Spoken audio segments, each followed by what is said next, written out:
అల్లు అర్జున్ గారు నిన్న ముఖ్యమంత్రి గారు అసెంబ్లీలో ప్రస్తావించిన తర్వాత మీరు ప్రెస్ మీట్ పెడతారనంటే పశ్చాత్తాపంతో ప్రెస్ మీట్ పెడుతున్నారని చెప్పి నేను అనుకున్నా. ఎందుకంటే సంధ్యా థియేటర్ సంఘటన జరిగిన తర్వాత ఆ సంఘటన మీ దృష్టికి వచ్చిన తర్వాత కూడా మీరు ఈ రకంగా మూవీ ఎప్పటి వరకు చూసిర్రు, ఎప్పటి వరకే క్లాప్స్ కొట్టిర్రు, వెళ్లేటప్పుడు మీరు అభివాదం తెలుపుకుంటూ వెళ్ళినరా లేదా మీరు ర్యాలీగా వెళ్ళినరా, చాలా క్లియర్ గా ఫుటేజెస్ కనబడుతున్నాయి. మీరు అవన్నిటినీ పక్కన పెట్టి ఏదో లేను జరగలేదు నా దృష్టికి రాలేదని చెప్పి మీరు మాట్లాడుతున్నారు. సరే, మరుసటి రోజు మీ ఇంటి దగ్గర కూడా మీరు ఇన్సిడెంట్ జరిగిన తర్వాత కూడా పటాకీలు కాల్చుకున్నారు.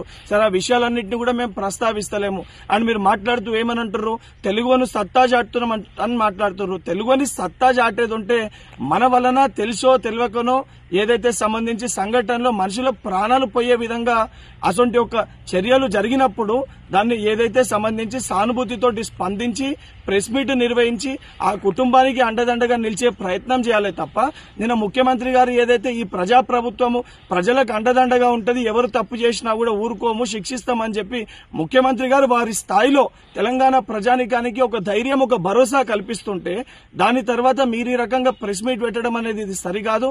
ఇప్పటికన్నా మీరు మాట్లాడిన మాటలపైన మీరు ఆత్మవిమర్శ చేసుకుని మీరు మాట్లాడిన మాటల్ని వెనుకకి తీసుకోవాలని చెప్పి డిమాండ్ చేస్తున్నా.